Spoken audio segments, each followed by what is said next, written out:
अनेक रूपों में राष्ट्रीय जन अपने अपने मानसिक भाव को प्रकट करते हैं। अब ये संस्कृति के जो ऊपरी रूप हैं, बाह्य रूप हैं, उनकी ओर संकेत करते हुए लेखक कहता है कि हमें जो संस्कृति के लक्षण दिखाई पड़ते हैं, इससे पहले तो आप परिभाषा में पढ़ चुके हैं कि लगभग हर चीज़ संस्कृति के दायरे में है। जो विचार से हम सोचते हैं, जो कर्म से हम करते हैं, सब कुछ संस्कृति के अंदर है। लेकिन उसका जो सबसे प्रकट रूप है, उनका कुछ का जिक्र इन्होंने किया है। जैसे साहित्य है, साहित्य में संस्कृति ज़्यादा प्रकट रूप में उभर कर सामने आती है। कला है, नृत्य है, गीत है, आमोद प्रमोद। आमोद प्रमोद मतलब मनोरंजन के जो अनेक रूप हैं, उन सब में राष्ट्रीय जन, वहाँ के रहने वाले लोग अपने अपने मानसिक भावों को प्रकट करते हैं। जो उनके हृदय में होता है उसको वो अपने ढंग से प्रकट करते हैं। नृत्य के देखिए कितने रूप हैं। आप राजस्थान, पंजाब से चलिए और पूर्व में आप चले जाइए पूर्वोत्तर राज्यों तक, तो आपको नृत्य के कितने रूप दिखाई पड़ेंगे। सब राष्ट्रीय जन हैं और उनके अंदर जो भाव हैं अलग अलग क्षेत्रों में अलग अलग तरह की नृत्य शैलियों में निकलकर बाहर आता है। साहित्य में भी इसी तरह देख लीजिए, कला में देख लीजिए, गीत में देख लीजिए। पंजाब में जहाँ ओजस्वी गीत गाए जाते हैं, भांगड़ा के गीत गाए जाते हैं, वैसे ही आप पूर्वी राज्यों में चले जाइए तो वहाँ बिल्कुल धीमी गति के मधुर गीत गाए जाते हैं। यहाँ तेज गति के मधुर गीत गाए जाते हैं तो वहाँ बिल्कुल धीमी गति के मधुर गीत गाए जाते हैं। ऐसा क्यों है? तो उसके कारण रहे होंगे। इस क्षेत्र में, इस इलाके में कोई ऐसी बात ज़रूर रही होगी जहाँ इतनी ऊर्जस्विता और ओज दिखाई पड़ता है, और उधर ज़रूर कोई ऐसी बात रही होगी जहाँ धीमापन और मधुरता दिखाई पड़ती है। तो अलग अलग जन अलग अलग तरीके से अपने मनोभाव को, अपने मन के, हृदय के भाव को व्यक्त करते हैं। किन किन चीज़ों में व्यक्त करते हैं? जैसे साहित्य, कला, नृत्य, गीत, सारी चीज़ों में।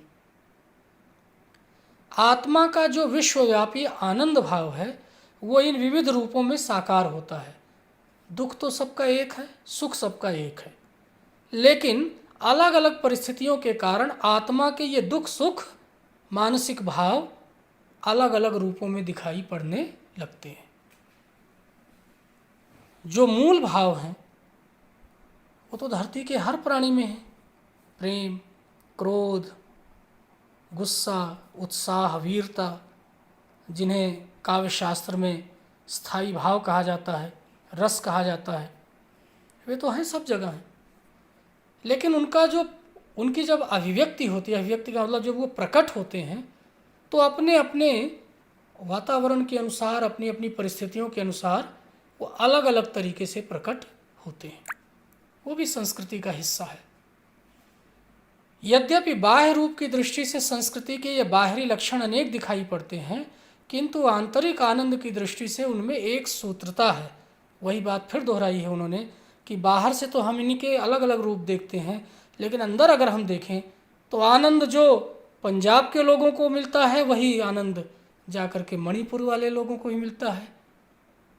माँ के हृदय में अपने पुत्र के लिए जो स्नेह भाव छलकता है पंजाब में, वही मणिपुर में, जो कश्मीर में वही कन्याकुमारी में, जो भारत में वही अमेरिका में। वो आनंद का, जो स्नेह का जो मूल रूप है वो तो एक ही है। ऊपर से भले वो अलग दिखाई पड़े। जो व्यक्ति सहृदय है वो प्रत्येक संस्कृति के आनंद पक्ष को स्वीकार करता है और उससे आनंदित होता है। ये है समन्वय और सहिष्णुता की भावना।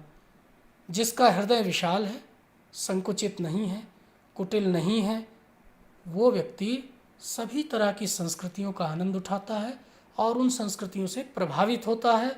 वो सभी के लिए सम्मान रखता है। और जिनका हृदय संकुचित है, उदार नहीं है, तो उनमें दूसरे संस्कृतियों के लिए वैसा उन्मुक्त भाव दिखाई नहीं पड़ता।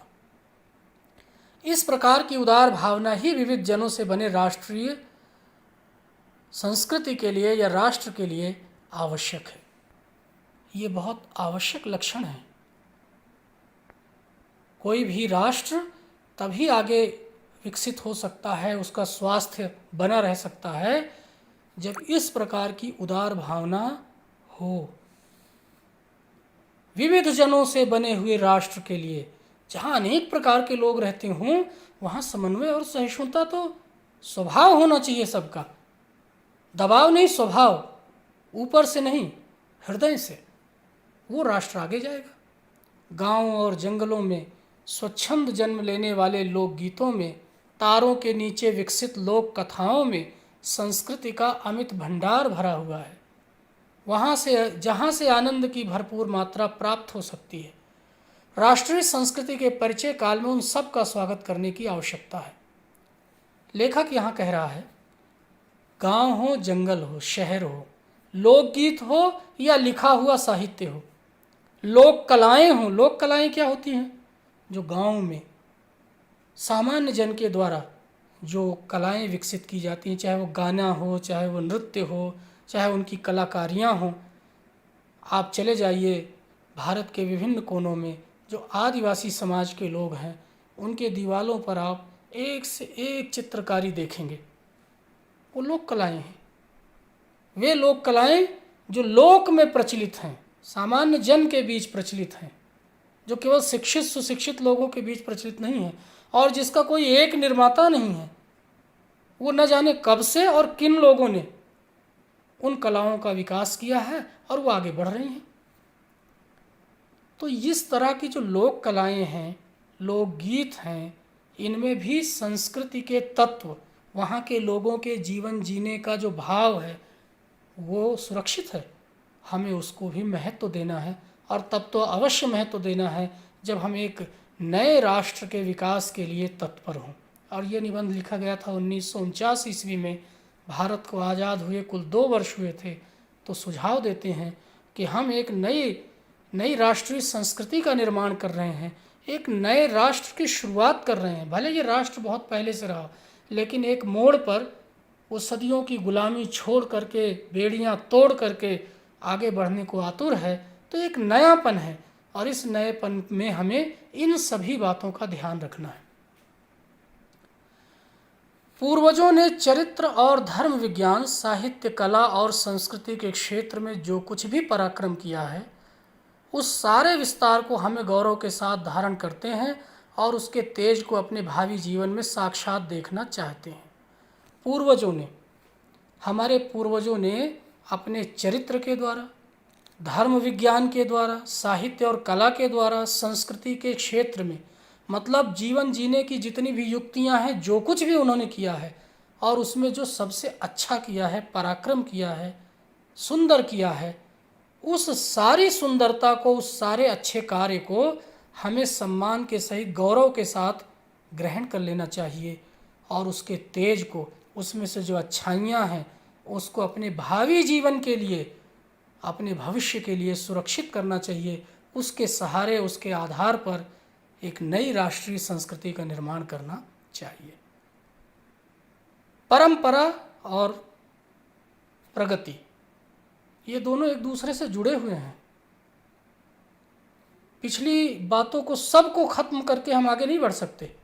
परंपरा की अच्छी चीज़ों को हमें ग्रहण करना है, क्योंकि उन्होंने भी अपने जीवन के अनुभवों और अनुभूतियों से बहुत कुछ सीखा था, जो हमें विरासत में दे गए हैं।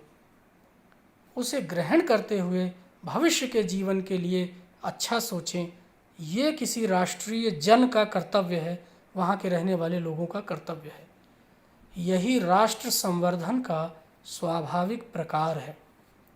ये स्वाभाविक प्रकार है। स्वभाव और प्रभाव 2 शब्द होते हैं। स्वभाव अपना भाव, और प्रभाव बाहर से आया हुआ दबाव का भाव। ये स्वभाव होना चाहिए कि जो हमें पहले से प्राप्त हुआ है उसकी छानबीन करें, उसमें से जो प्रकाश हो, जो सबसे अच्छा हो, उसे ग्रहण करें और उसको अपने भविष्य के लिए एक ताकत बनाएं, शक्ति बनाएं, आगे बढ़ें। जहाँ अतीत वर्तमान के लिए भार रूप नहीं है, हमें ऐसा अतीत नहीं चाहिए जो वर्तमान के लिए भार रूप हो जाए। संभव है अतीत में कुछ ऐसी चीज़ें हों जो वर्तमान के लिए भार हो जाएं। ऐसे अतीत को बिल्कुल उसी रूप में स्वीकार करने की आवश्यकता नहीं है। उस अतीत की छानबीन होनी चाहिए, और उसका जो सुंदरतम तत्व है, अच्छी चीज़ है, वो ग्रहण करनी चाहिए, और जहाँ भूत वर्तमान को जकड़ रखना नहीं चाहता, जहाँ अतीत की चीज़ें वर्तमान के पैरों में बेड़ियाँ नहीं डाल रहा है, ऐसी परंपराएं, ऐसी कुरीतियाँ जो वर्तमान को आगे जाने ही न दें, वरन अपने वरदान से पुष्ट करके उसे आगे बढ़ाना चाहते हैं, उस राष्ट्र का हम स्वागत करते हैं। किस राष्ट्र का? जहाँ अतीत बोझ न बने, वो वर्तमान का सहायक बने, वर्तमान की मदद करे। अतीत की हर बात अच्छी नहीं हो सकती और अतीत की हर बात बुरी नहीं हो सकती। अच्छे और बुरे का दोनों का हम निरीक्षण करें, जो हमारे लायक हो, जो हमारे वर्तमान और भविष्य के लिए उपयोगी हो, जो हमारी संस्कृति का हिस्सा हो, जो मनुष्यता को आगे बढ़ाता हो, उसे ग्रहण करके अगर हम एक नई संस्कृति का निर्माण करते हैं, उस वरदान को प्राप्त करते हैं, आगे बढ़ते हैं, ऐसा राष्ट्र होना चाहिए, ऐसे राष्ट्र का स्वागत होना चाहिए। तो आपने देखा कि बड़ी ही गंभीरता से डॉक्टर वासुदेव शरण अग्रवाल ने बड़ी सुंदरता से, बहुत सहजता से राष्ट्र क्या होता है, किन तत्वों से मिलकर बनता है, उसकी क्या उपयोगिता है, मनुष्य के जीवन में उसकी क्या भूमिका है और मनुष्य की राष्ट्र के जीवन में क्या भूमिका है, इसका उन्होंने विवेचन किया, विश्लेषण किया। और आप देख रहे हैं कि जो भाषा है वो तत्सम शब्दावली इस पूरे अध्याय में आपको देखने को मिलेगी।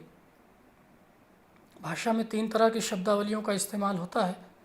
एक होता है तत्सम। तत् माने उसके, सम माने समान। किसके समान? संस्कृत भाषा के समान। वो संस्कृत शब्द नहीं है, संस्कृत भाषा के शब्दों के समान है। जब इनमें विभक्तियां लगाई जाती तब संस्कृत का पद बनता है, उससे पहले तो वो उसके समान है, संस्कृत का शब्द नहीं है, वो उसके समान है। हिंदी में उसे ग्रहण किया गया है। अगर वो संस्कृत का भी शब्द था तो भी उसे हिंदी में ग्रहण किया गया है और हिंदी के जैसे बना करके ग्रहण किया गया है, तो इसीलिए उसके लिए शब्द इस्तेमाल होता है तत्सम। तो आप देखेंगे संस्कृत जैसी भाषा, संस्कृत के शब्दों का अधिक से अधिक प्रयोग यहाँ दिखाई पड़ता है, उसके समान शब्दों का। लेकिन और दूसरी तरह की भाषा कौन सी होती है, शब्द कौन से होते हैं? तद्भव। तद्भव, तद माने उससे और भाव पैदा हुए। जो किससे पैदा हुए? जो सुशिक्षित भाषा थी, संस्कृत थी, उससे जो निकले हों लेकिन उसी जैसे ना हो या वही ना हो, वो तद्भव है। और फिर देशज हैं जिनका संस्कृत से या ऐसी कोई परिनिष्ठित भाषा से कोई ताल्लुक नहीं है, बल्कि लोगों ने लोक में अपने विवेक, बुद्धि, आवश्यकता के अनुसार उसका निर्माण कर लिया है। और कुछ विदेशी शब्द होते हैं जो दूसरी भाषा के होते हैं, और जब हमारा और उनका सांस्कृतिक मिलन होता है तो उनके शब्द हम ग्रहण कर लेते हैं। जैसे अरबी है, फ़ारसी है, उर्दू है, अंग्रेज़ी है, बहुत सारे शब्द हैं जो दूसरी देशों की भाषाओं से हमने ग्रहण किए हैं। तो आप यहाँ देखेंगे इस निबंध में तो तत्सम शब्दावली का प्रयोग काफ़ी किया गया है, लेकिन उसके बावजूद भाषा जटिल नहीं है। क्यों जटिल नहीं है?